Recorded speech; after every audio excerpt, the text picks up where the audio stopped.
In the Central Archive of the Ministry of Defense of the Russian Federation, in Fund 96, investigative case number 9754 is stored. The document is printed on low-density, yellowed paper. Its cover bears the blue ink stamps of the Military Collegium of the Supreme Court of the Union of Soviet Socialist Republics. The introductory part of the investigative case contains a detailed inventory of personal belongings seized during the arrest, search protocols, and medical reports on the physical condition of the accused, Army General Dmitry Grigorievich Pavlov. In the margins of the interrogation protocols, there are brief pencil notes made with a blue pencil, dated July of the year 1941. These records capture the testimony of the former commander of the Western Front, given during continuous interrogations lasting 12 hours a day. The documents lack any emotional assessment of the events.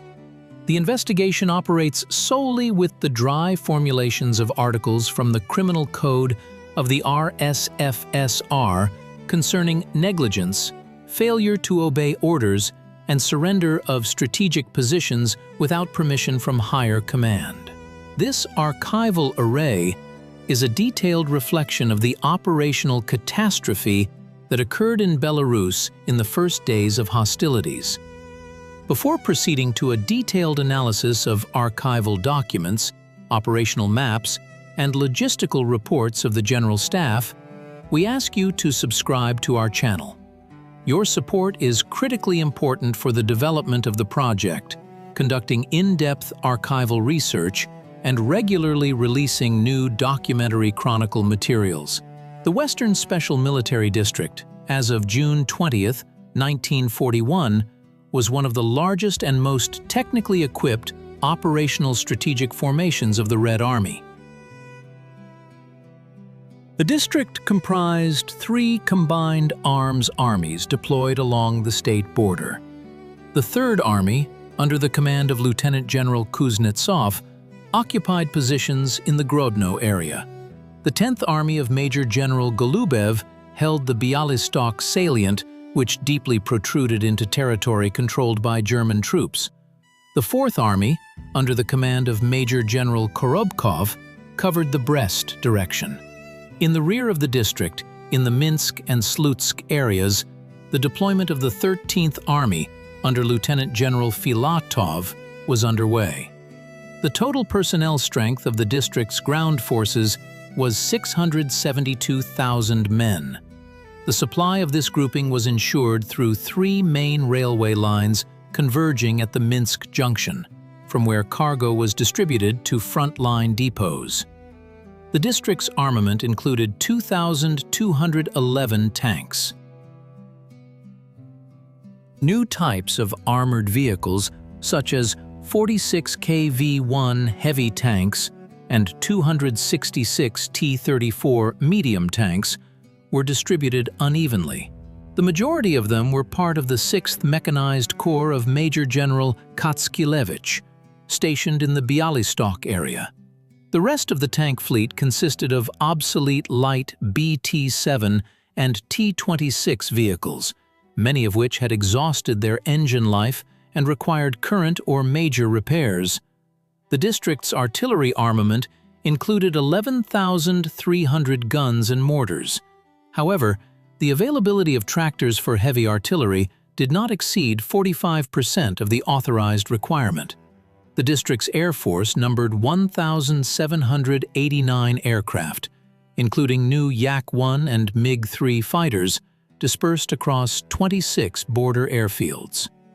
Opposite the Western Special Military District, the German Army Group Center, under the command of General Feldmarschall Fedor von Bock, was deployed. It consisted of the 4th and 9th Field Armies, as well as the 2nd Panzer Group under the command of Generaloberst Heinz Guderian, and the 3rd Panzer Group under the command of Generaloberst Hermann Hoth. The total strength of the German force exceeded 1,200,000 men. It was armed with approximately 1,800 tanks and assault guns, and the actions of the ground forces were supported by the 2nd Air Fleet of General Feldmarschall Albert Kesselring, which had at its disposal more than 1,500 frontline aircraft. The German command relied on the concept of deep armored thrusts, aimed at bypassing the Bialystok salient from the north and south. The operational plan envisaged a converging attack by the 3rd and 2nd Panzer Groups in the Minsk area, with the aim of completely encircling and subsequently eliminating the main forces of the Soviet Western Front. The throughput capacity of the road network in the German offensive zone allowed for the rapid transfer of motorized infantry at speeds of up to 25 kilometers per day, while the dirt roads in the Soviet defense zone limited the maneuver of Red Army reserves. On June 21, 1941, at 23 hours and 30 minutes, Directive No. 1 from the People's Commissariat of Defense arrived from Moscow to the headquarters of the Western Special Military District. The document warned of a possible sudden attack by German troops during June 22nd or 23rd, and instructed to bring the troops to combat readiness, disperse aircraft to operational airfields, and occupy the firing points of fortified areas. The transmission of the directive to the Army headquarters was delayed due to the cutting of wired communication lines carried out by enemy sabotage groups. As a result, the headquarters of the 4th Army in Brest received the text of the order only at 2 hours and 30 minutes on June 22nd, 1 hour and 30 minutes before the start of the German artillery preparation. The headquarters of the 10th Army in Bialystok received the directive at 2 o'clock in the morning, which precluded the possibility of timely withdrawal of rifle divisions from their permanent locations to the designated defensive areas along the state borderline. On June 22, 1941, at 3 hours and 15 minutes in the morning, the artillery of the German Corps opened massive fire on Soviet border fortifications, communication hubs, bridges, and military garrisons. Simultaneously, the aircraft of the Luftwaffe's 2nd Air Fleet struck 26 main airfields of the Western Front. By 12 o'clock noon, the district's aviation had lost 738 aircraft, of which 528 were destroyed directly on the ground. This led to the loss of air superiority and deprived the front command of the ability to conduct aerial reconnaissance. At 4 o'clock in the morning, Hermann Hoth's 3rd Panzer Group began forcing the Neman River in the Alytus and Merkina area, breaching the defense at the junction of the northwestern and western fronts. At the same time, Heinz Guderian's 2nd Panzer Group forced the western Bug River north and south of Brest, bypassing the Brest fortress, where units of the 6th and 42nd Rifle Divisions of the 4th Army found themselves blockaded. Here, the first major discrepancy in archival sources and operational documents is recorded, determining the subsequent erroneous decisions of the command. Operational Report Number 1 from the headquarters of the Western Front, sent to the General Staff at 10 o'clock in the morning on June 22nd, stated that the enemy was delivering its main blow in the direction of Volkovysk and Grodno with forces of up to 3 infantry divisions and 1 tank group. At the same time, declassified combat journals of the German 3rd Panzer Group indicate that 3 panzer and 2 motorized divisions were crossing the Neman River, whose vector of movement was directed not at Volkovysk, but at a deep envelopment of Grodno from the north through Radun to Lida. Relying on inaccurate data from his intelligence department, the front commander, Army General Pavlov, believed that the German troops were attempting to cut off the Bialystok salient from the north with a direct strike at its base. This led to the order to deploy the 11th Mechanized Corps for a counterattack in the direction of Grodno, which drew the corps away from the actual direction of movement of the enemy's main forces. Communication between the front headquarters, located in Minsk, and its subordinate armies deteriorated with every hour. By 1600 on June 22nd, wire communication with the 3rd and 4th Armies was completely severed. The only remaining channels for information exchange were liaison officers on PO-2 aircraft and radio stations, which operated intermittently due to the active use of radio-electronic suppression means by German troops. Army General Pavlov decided to send his deputy, Lieutenant General Bolden, to the headquarters of the 10th Army to coordinate troop actions in the Bialystok salient. Bolden arrived at the Army headquarters in Volkovysk at 1900 on June 22nd and found that troop control was disorganized and the formations were suffering significant losses from airstrikes. On June 23, 1941, Directive No. 3 from the People's Commissariat of Defense, signed in Moscow at 21:15 the previous day, arrived at the front headquarters. The document demanded that the troops of the Western Front, with forces of no less than 2 mechanized corps and aviation, deliver a powerful counterblow to the flank and rear of the enemy's Suwalki grouping, encircle it, and capture the Suwalki region by the end of June 24th. To fulfill this order, Pavlov formed a cavalry mechanized group under the leadership of Lieutenant General Bolden. The group included the 6th Mechanized Corps of Major General Katskilevich, the 11th Mechanized Corps of Major General Mostovenko, and the 6th Cavalry Corps of Major General Nikitin. The total number of armored vehicles in the strike group theoretically exceeded 1,000 units, representing a significant force.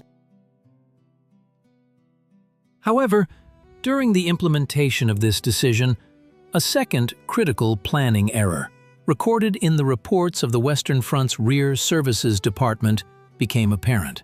The order for the advance of the 6th Mechanized Corps from the Bialystok area to the Grodno area was issued without taking into account the actual state of fuel and lubricant reserves.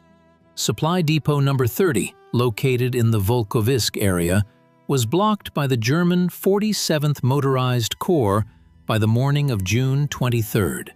As a result, the 6th Mechanized Corps began its march with only one refueling complex of fuel in its tanks.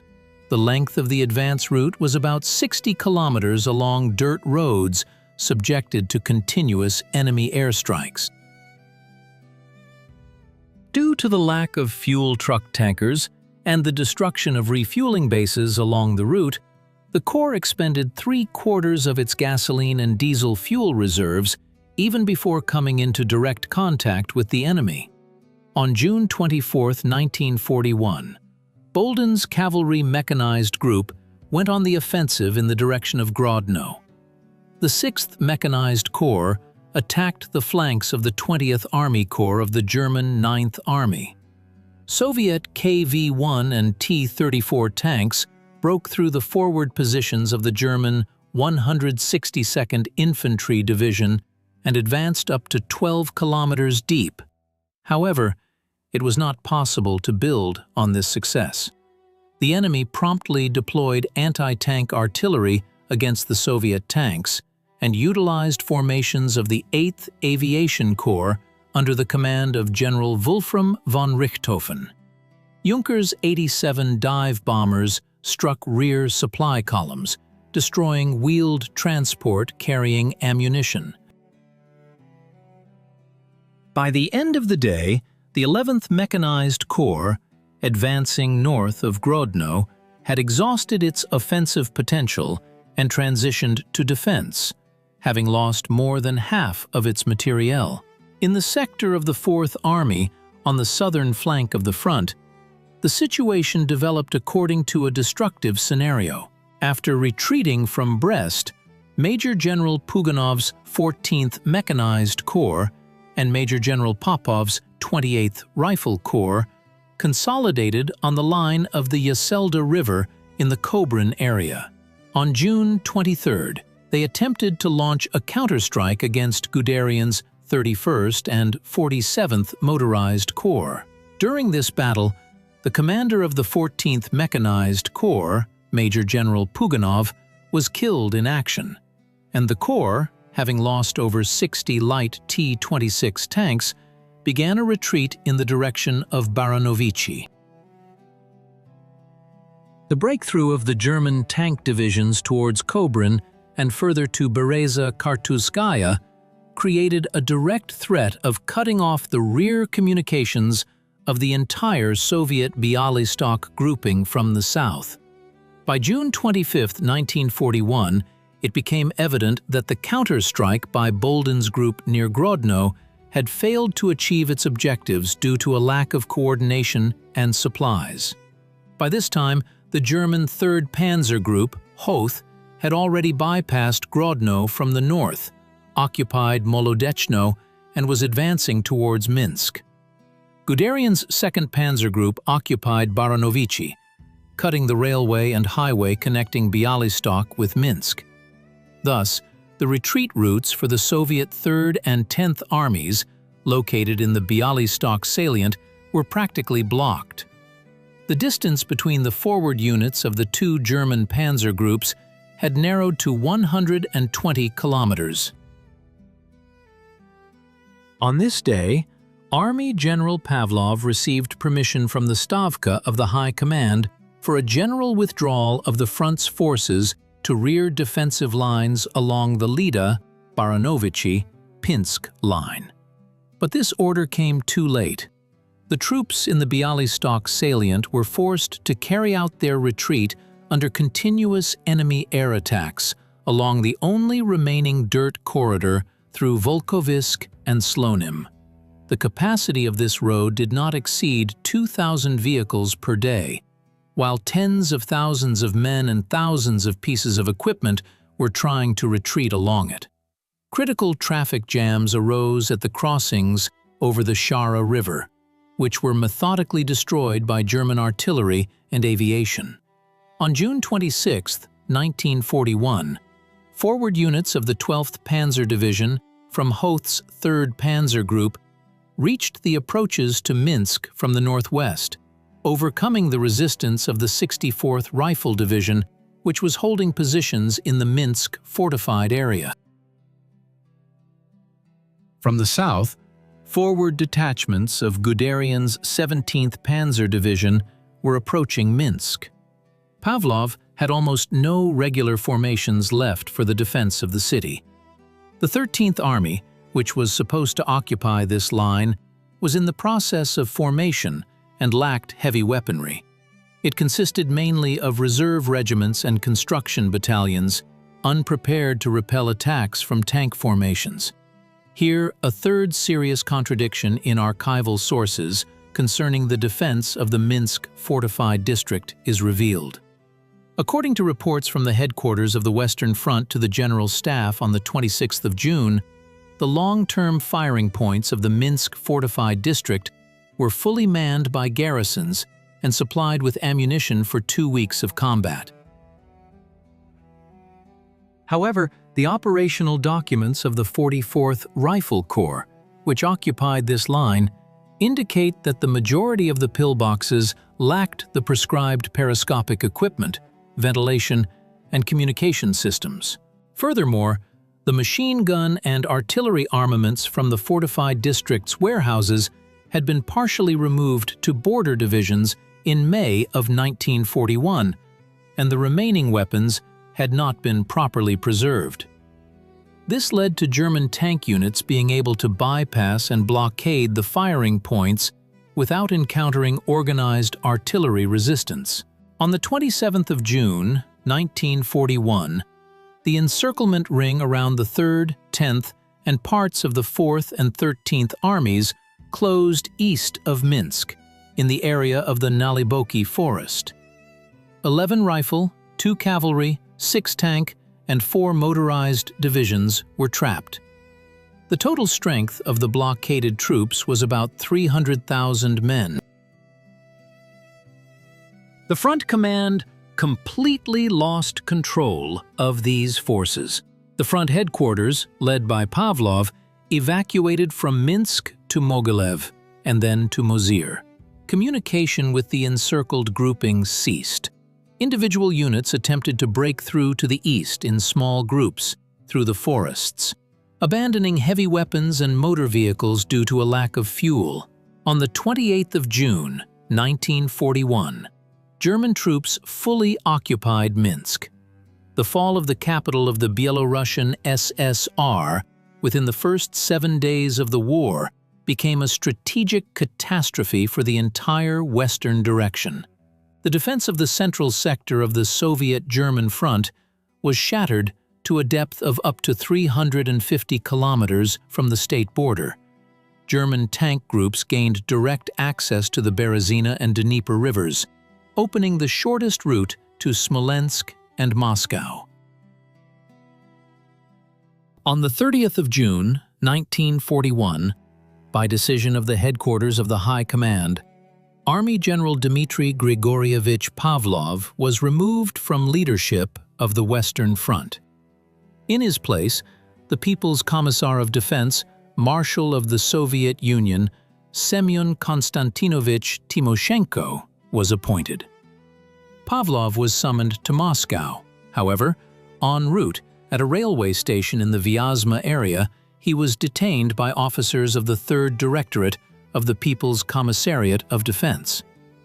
Along with him, the Front Chief of Staff Major General Klimovskik, the Front Chief of Communications Major General Grigoriev, the Front Artillery Commander Lieutenant General Klik, and the Commander of the 4th Army Major General Korobkov were arrested.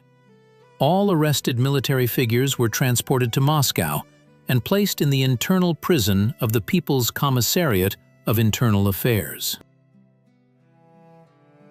The investigation into the case of the Western Front leadership was conducted in an accelerated manner. Initially, the accused were charged with conspiracy, treason against the motherland, and the deliberate opening of the front to German troops under Article 58 of the RSFSR Criminal Code. However, during interrogations, the protocols of which are recorded in the investigative case, the accused categorically denied the existence of an anti-Soviet conspiracy or ties to German intelligence. General Pavlov argued his actions in detail, citing the lack of reliable intelligence data, the loss of aircraft in the first hours of the war, and the impossibility of executing directives coming from Moscow under conditions of destroyed communications and enemy air superiority. Let us conduct a critical audit of the decisions of the Western Front Command through the lens of the 1939 Red Army Field Manual, which was in force at the start of hostilities. The manual stipulated that defense must be deeply echeloned, anti-tank, and capable of withstanding strikes by large armored groupings. However, the deployment configuration of the Western Special Military District's forces came into conflict with these requirements. The placement of the 10th Army deep within the Bialystok salient, with weak coverage of its flanks in the Grodno and Brest areas, was an operational error in strategic planning, made not by Pavlov, but by the General Staff during the development of the 1941 State Border Defense Plan. Pavlov, as the district commander, was obligated to execute this plan and did not have the authority to independently redeploy armies from the Bialystok salient to safer lines deeper within the territory. At the same time, an analysis of Pavlov's actions reveals his personal responsibility for failing to comply with the manual's requirements regarding ensuring the secrecy of command and the maneuvering of reserves. Having information about the concentration of German troops on the border, The front headquarters did not deploy duplicate communication nodes in the field in a timely manner.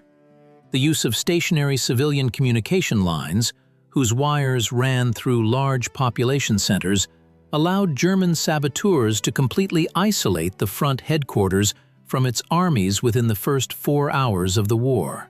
Pavlov also violated the manual's requirements regarding the organization of interaction between ground forces and aviation.